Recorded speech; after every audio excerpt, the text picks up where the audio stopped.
Hey guys, welcome back to Couch Critics Times 2. I'm Tara. And I'm Tanya. Today we're talking about Scream 5 and 6. Yep. So to start it off, let's go with Scream 5. You know, after coming off Scream 4, and like I said, Scream 4 happens to be one of my favorites. Mm-hmm. Still is. And there's still a pretty good gap between, because Scream 4 was 2011. Mm-hmm. Scream 5, I want to say it was 2021. Yeah, there was quite a 10-year gap there. Quite a gap. And so, I don't know, I was excited for it. Don't get me wrong, I still think it was a good movie. But the opening scene was pretty awesome. It was pretty good. Now, I will disagree with what her favorite scary movie was. It's Babadook, and I've watched it. I've not been a fan of that. I thought it was like a really weird movie, but anyways, that's not what we're talking about. I can't get my opinion on that. I don't think I've watched Babadook. I may have to try to do that. But they definitely bring in the technology that we're working with now into this film, such as like being able to lock your door with a phone and stuff, and it's like alarmed or locked, unlocked. You know what I mean? Like, and it was just like, and Jenna Ortega does really good with the shaking and trying to be like, oh, and then we also, I think, from this one, the killer has. No, that's the wrong one I'm thinking of. I was going to say has their voices, but that's part 3. Now, are her and Amber neighbors? I don't think they're neighbors. Because you know where Amber lives. But, so anyways, the killers attack Tara to lure Samantha back into town. And Samantha, what we find out, is actually Billy Loomis's daughter. So everybody, she has a ties to it. And what the franchise, I think, here is doing is trying to introduce new characters into the franchise so that way we leave Sydney alone. Like, Sydney's off on her own now. And now we have a new target that the killers would want because Billy Loomis's daughter's out there. Yeah. You know? New motive. Yeah. Now, and I think that's what the franchise was doing, but the motive behind the killings on this one is all fan fiction, okay? Stab movies become very popular, as you can tell throughout the whole franchise. They're brought up from Scream 2 all the way on, and the killers are very dissatisfied with the last Stab movie. So instead, they thought they would rewrite it themselves and actually have, and go on a killing spree to have a better Stab movie. So. Mm-hmm. And that was the whole motive behind their killing. And now, which is so weird to me because it's like you've been friends with these people for years. Yeah. And then just be like, I'd kill them. Yeah. Just to get a little bit of fame. Yeah. That's just sad. so weird. Yeah. Yeah, it's really sad. Which, even off part 4, you had Jill, who's been neighbors and friends with these people, and she had no. But and then family. But then again, maybe that's the whole part of this whole franchise. It's your boyfriend. It's your boyfriend's mom. It's your half brother that you never even met. It's your cousin. It's you know what I mean. It's your best friend. Yeah, a lot of it is the boyfriend. But at the same time, it's like even if you look at back to part 4, now I can't remember part 5 who killed who, but.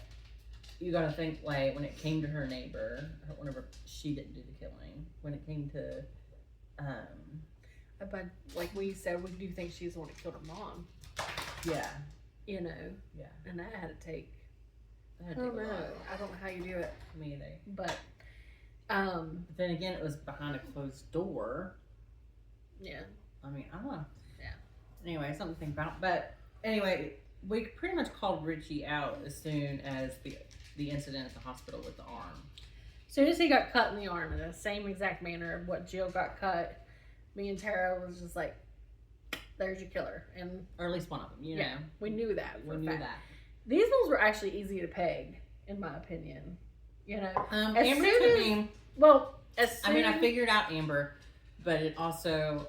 it took me a little bit longer. I think when they confirmed what house she was in, I think it kind of clarified it for me. But she did play off like the worried friend, like, oh, I can't believe you're out of the hospital. blah blah. She made the people leave the party because Tara showed up. You know. Anywho, Samantha does come back to town. She starts getting attacked. They go and they reach out to Dewey for help. Now, in this one, Dewey and Gail's no longer together. Gail's off doing her morning show or whatever, and Dewey seems to be pretty low. Yeah, so he's like in a trailer. He's drinking. He's no longer sheriff. They had to let him go. But he does come out to help. He does come out to help, yes. And in this one, you have Mindy and Chad, who's actually the niece and nephew of Randy. And if you remember, Randy's in part 1 and 2, and he gets killed off in part 2. So they're the niece and nephew. And so they're, Mindy, in my opinion. I don't think Chad really gives his opinion, but Mindy's your Randy. She's the rule person. She's the horror lover. Yeah. And then you have Judith Hicks and her son. I want to say Nick, but I think I'm wrong.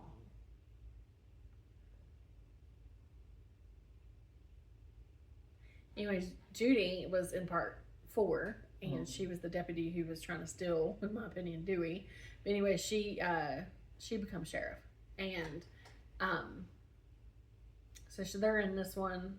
I think it's funny because like they literally just were at that house. They were talking about the new rules and everything like that, and they thought he would be safe because he. And I think that's the whole reason he got killed. Yeah, I mean, like, was literally safe. Like, yeah, I think because obviously the killers are in this room listening, and so they're like, okay, well, we're gonna kill him next, because we're gonna show that you're wrong. Yeah, and the thing is, they do a lot of stuff in broad daylight, like they lure Judy back, thinking they're gonna kill her son, and then they're just out there at her door waiting for her. No, she'd come running towards the door, so they step out from, boom, and they get her. And of course, they do go after her son after that. But it lures Gail back in because the killer's out. And he already warned Sydney that, hey, don't come back here and blah, blah, blah. And then, part 5 probably has one of the saddest deaths in horror movie history. I don't tear up a lot at horror movies, but I do tear up at this one because it wasn't expected, I guess. But there was no way Dewey was coming back from that one. And, so it was really sad. And if you didn't know, Dewey does die. And in a brutal way. He gets a knife to the gut. And pretty much got it. And then he gets a knife to the back and basically just up it went.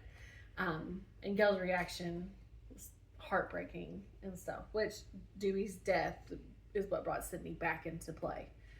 And then she's trying to help Sam out. Sam thinks it's best to run and leave the town and stuff like that. And then she's letting her know, I've done that. Yeah, you can run, but it isn't gonna. They'll find you eventually.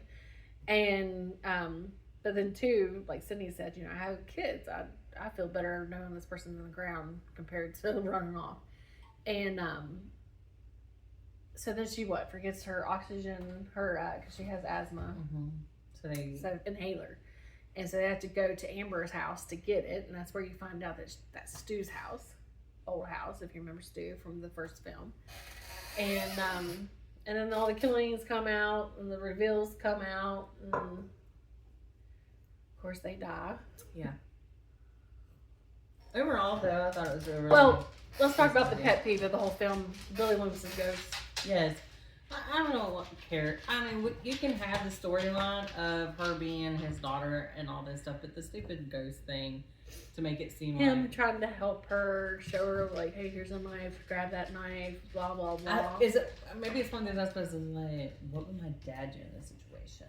And then when she finally does get the knife, she overkills. Like, she stabs him like multiple and that's times. Where you're like, okay. Yeah. She does have a killer in her. Yeah.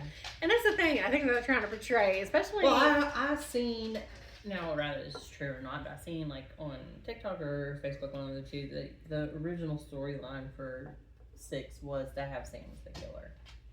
But then people liked... her as a character. Yeah, or something like that. And so they switched it up. So maybe that's the whole reason they had it, that Yeah, just that she actually was gonna like it or something. Yeah, that like it was gonna be like, oh, like it's hereditary. But yeah, she ends up killing Richie, which was her boyfriend throughout the film, and and then the whole Billy Loomis thing, like, was never a fan of it. Now part 5, again, we're gonna probably go through the rankings after we talk about part 6. Wasn't like woohoo. It had its moments for me. It did have its moments. I did like the opening and like the saddest death scene. They did have some pretty good, beloved characters. Yeah, some pretty good kills. Some pretty like wow moments. Mm-hmm. You know, because even when the people were talking about, okay, what you guys are saving or whatever, this is to go back and kill, like, you know what I mean, and then so those are. But like I said, again, the killers were in the room. And they're like, we'll prove that wrong. We'll prove that theory's wrong. But anyways, overall, I thought it was a decent movie. Yeah. Okay, so let's move on to part 6. Now they move this to the city. Now part 6, and it's in college. Okay, yes. So it's basically part 1 and part 2. Like we said, the original. They're trying to take the franchise. Now this is the very first film of the Scream franchise that there is no cameo whatsoever of Sidney Prescott. Mm-hmm. So it's all based on them. There is still a Gail, but there is no, Dewey died, so Dewey's out. And her name's mentioned, and I think they say that they decided not to call her. Yeah, which is fine. Yeah, but I think it's because Nev Campbell. She sends her love. No, she sends her love, but she's not coming out or something like that. They're like good. Yeah, they didn't want her coming out. And then when Gail and you'll find out Gail gets brutally attacked, where you don't know if she's going to make it or not, and she says, "Don't let Sidney know that he got me." She didn't want her to be like, if she died, she didn't want to be, because she came back for Dewey. She didn't want her to come back out for Gail. So, but spoiler alert, she makes it. Yeah, it's just crazy how much. Now this film, we're going to talk about how people who must be superhumans to survive what they survive. Walk away the way they walk away. Let's start off with the opening in this film. Okay, you're going on a blind date. Yes. Okay. Yes. I remember sitting in theaters. We went with a group of friends, and all of us decided we were going to play a game to where we try to guess.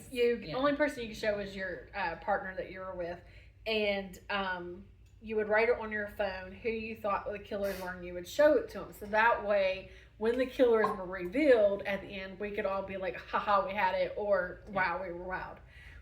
So, at the beginning of the film, there's a blind date going on, and this guy's lost, and he can't find his way, and he's asking her, "What's the front entrance look like? Is he on this street? Oh, there's a back alley. Do you see this? Oh, I think I see you. I'm waving." She's like, "I don't see nobody," and he's like, "Oh, wait, somebody's, blah, blah." And he lures her down in the middle of this alley, and then boom, he stabs and attacks her, and kills her. And then he unmasks himself. Yes.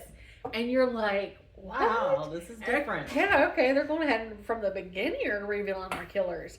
But you didn't see it coming. It's actually still the opening is when he goes back and somebody starts doing the phone call to him. And then after that it becomes the guessing game. But yes, to actually be like, and then him do, so you're just, oh, okay, well, I guess we're going to play the guessing game. It just makes you wonder, was it like an open chat and they figured it, like, this guy's gonna... They were in the same thing with Richie, and I guess wanted to finish Richie's film, and so their plan was to kill Sam and Tara. And so that's how they knew. Yes. And they didn't want them to die yet. Okay, so we're going to go ahead and tell you who all the killers are in this one, because we're going to tell you what mistakes, like, watching the first time, did I guess every single one of them? No.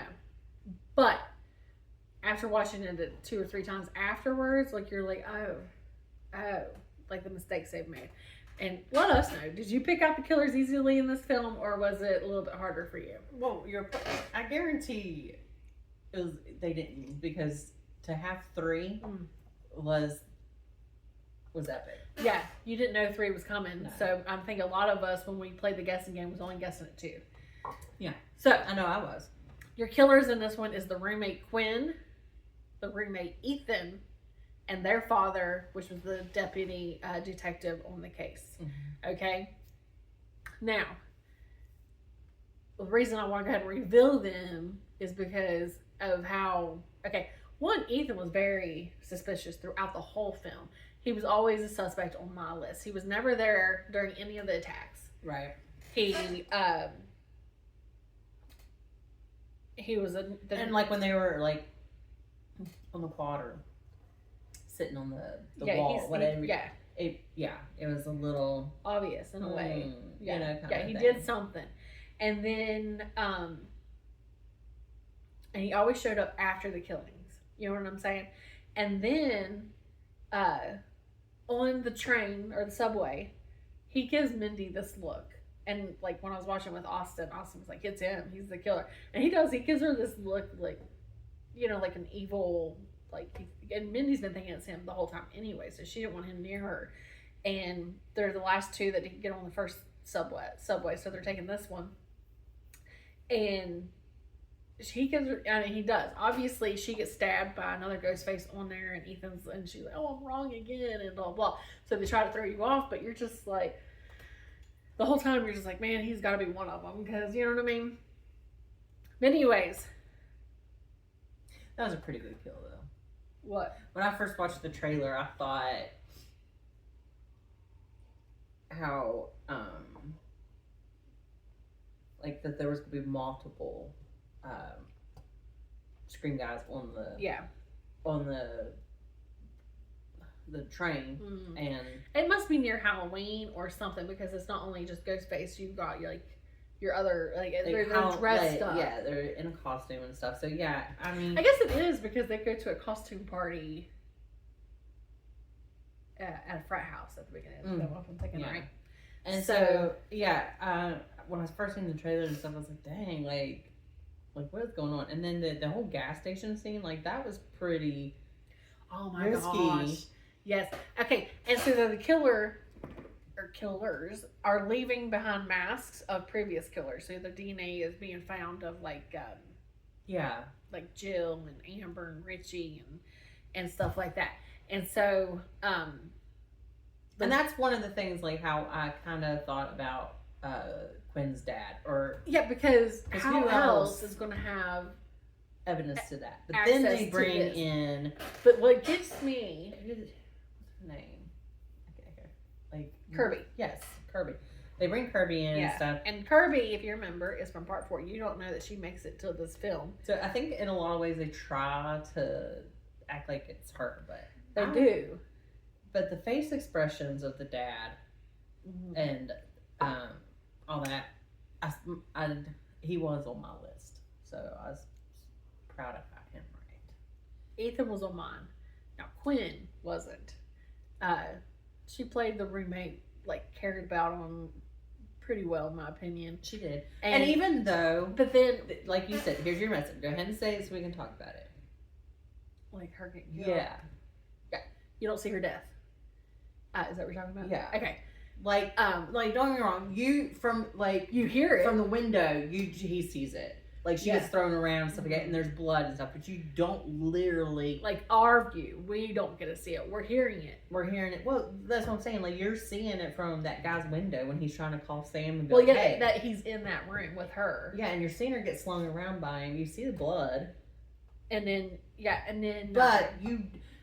Usually, like in Scream 4 when that happened and stuff, you still went to the killer's point of view and watched them gut them. Yeah. And so that's what like you your don't Roman. get. This is your Roman kind of kill. Yeah. You got the dead body. What you don't but get. You didn't get to witness it, per se. You didn't see the stabbing. You didn't see... I mean, like I said, from the... I can't even remember his name, but Sam's boyfriend, calling and warning him he's in the house or whatever... He sees what's going on. And then I think they even get in the room with all the blood, don't they? And that's where they're, and they crawl through. Yeah. So, I mean, it was portrayed well, but like I said, even when that happens, like in Scream 4 or any other Scream franchise, you see the butchering. You see, like, even though it went from his point of view, it eventually goes to Ghostface's point of view. And you get to see them brutally cut. I didn't catch on to that until she mentioned that, and I was like, oh yeah, because I'm like, Quinn was dead. But then, like, once they revealed her at the end, I was like, okay. Because, you don't see it from Ghostface's point of view. It's your Roman's kind of kill. Yeah. And it was good though. It was a good surprise. It throws you off pretty well. And then, but let's talk about all the things that was like, okay, it had to be somebody really, okay. First off, at the beginning of the film, after the one killers were killed off, the detective calls Sam and says, your driver's license was found here. I'm going to need to see you at the station. So somebody knew which way they were going to walk towards the station because, boom, they get attacked going to the station. And well, you got to think who lured them out? The detective. Okay. You got to think too. He knew exactly where they lived because they knew roommate with his daughter. Which I mean, there was no surprise there because it's already been. I'm sorry, it was already mentioned. So he knew what route they'd be taking. That's probably where Ethan came in. Or I think it's him because I think he's wearing the old mask the whole time. Yeah, that makes sense. Well then they get to the police station and she's talking about where they were at the night these men got killed, like those fake killers or whatever. I'm not saying fake because they killed, but the wannabe killers. She's like, I was with my therapist. His name is blah blah blah. Well, the very next day, guess who dies? The therapist, and who's wearing that mask, the old one. So he couldn't have them. Yeah, I think the whole point was to try to frame them. Yeah. Or murder them, but also frame them being like it was a murder-suicide kind of thing. Yeah. Because yeah, obviously he's a detective. He's been in the game for a long time. He probably knows ways of getting around and obviously and killing. And so nobody he couldn't knew have his son was Richie. You know what I'm saying? Yeah. And then which I guess we didn't reveal that to you all. The whole reason their motive is Richie was their son and brother. So that was their whole motive. And, okay, so you had that. Well, then when they get attacked in the apartment, all the knives was taken out of that. So that reveals Quinn. But again, you don't think that. You know what I mean? You're just like, because, like, there's no motive behind Mindy, Chad, and them. I guess, in a way, you would be really shocked if it was one of them. But, you know what I mean? So, anyways, so that there's that reveal. And then, I want to say there's something else that happened that was obvious. Anyways, they make Ethan very obvious throughout the whole film. Like I said, like he's never there throughout the killings and blah, blah, blah. And I think they want you to lean towards Ethan just for you to be like, it can't be him. Because it's so obvious. But then it turns out it's him. Because a lot of times it's like, okay, well, that's the killer. And then it's... Yeah. There's a lot of fun things in this film. I know for me as a horror fan and all that, when they finally, like when it shows them fighting together, the two screens, and then they together do this, I was a fangirl at that point. I'm like, that's awesome. Like, because you don't see that in the other films. It's usually one fighting off and then finally both killers kind of get revealed in their own way. But for both of them to be in costume. Yes. And come out and do that. Yes. Yes. You're like, because there's going to be, majority that there's two killers. Yeah. Like I said, I think Scream 3 is the only one that's actually just had the one killer. Yeah. And again, did they? I don't know. I think we're going to get a little bit of answers in Scream 7. I don't know. And, okay, so that part happens. But Chad gets stabbed probably 20 times. I don't know. They're just they're going at him. And... Yeah. But, they got to keep the core four. Yeah. And... anyway, he makes it. At the end of the film, he's living. You have Tara, who gets stabbed in the shoulder from behind. Stabbed in the stomach. Mm-hmm.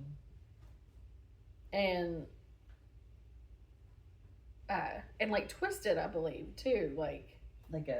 Yeah. And at the end, she's not even in the ambulance. She just has an arm thing going. I think they totally make you think either that or they forgot that they wrote her getting stabbed in the stomach. Yeah, it was stabbed twice. She needs stitches. She didn't make sure she ain't got internal bleeding. But no, you got Mindy who got stabbed horribly on the subway, who makes it her way there, who rushed from the hospital and was like, I know who the killer is. It's Ethan and the deputy. And they're like, and Quinn, and so that was a shock to her. And so she's there. And then sure Samantha got stabbed. Oh, yeah. I think she got stabbed in the arm, like at least cut in the arm. Yeah, something. I don't know. Anyways, these people are superhumans because they don't need. They miraculously heal. Yeah, it's just like, and then I think Kirby lives. Well, And did she get got it? hurt. Did she get hurt? I Yeah. can't remember. So It's been a while I don't since I know. watched it. It's just a lot of. Yeah. So, anyways, this film was fun. Mhm. And like you had your killers and stuff. The opening was kind of, wow. And because like we said, the opening is what sets you up. It sets the whole movie. It and does. So it's hard because you got to try to up it every time, and I think they do. I think they do well with that. Yeah. So I'm kind of curious how they're going to do Scream 7. No spoilers on that yet. I think from the previews, because we've not watched it, I think the opening will be the Stu Macher house Airbnb thing or museum or whatever that they are doing there. I think that's going to be your opening. I could be wrong, but I think that's what we'll get. We are excited for Scream 7. We are actually going to go watch it next Saturday. So we're looking forward to it. But let's talk about the elephant in the room when it comes to the actors. Samantha won't be in it, and neither will Tara. Samantha, which I think her name is Melissa Barrera or something like that, she ended up getting fired from the film, which made Jenna Ortega step away from the film. So they had to go a whole different route. We're still going to have Mindy and Chad in it, but due to this, a lot of people are blackballing it or giving it bad ratings and stuff like that. At least that's what the rumor is. So we're not really sure how the film's going to be. I know it's not getting very good reviews on certain things on Rotten Tomatoes, but really you can't trust Rotten Tomatoes in my opinion. They're going to give films that are just horrible like high ratings because they're Oscar worthy. Yeah, which when you watch them, you're just like, how's that possible? So, anywho, so that's happened. It does suck under the circumstances of them having to get fired or her having to get fired and Jenna Ortega had to leave due to it. But we are looking forward to the whole Neve Campbell situation and actually seeing her daughter grow up. She named Tatum, Yeah, so we're excited for so, that. And yes. we hear they're bringing Matthew Willard back and Roman from part 3. We don't know how they're going to bring him back, but we're excited to figure it out. All right, well, until next time, thank you guys. See ya.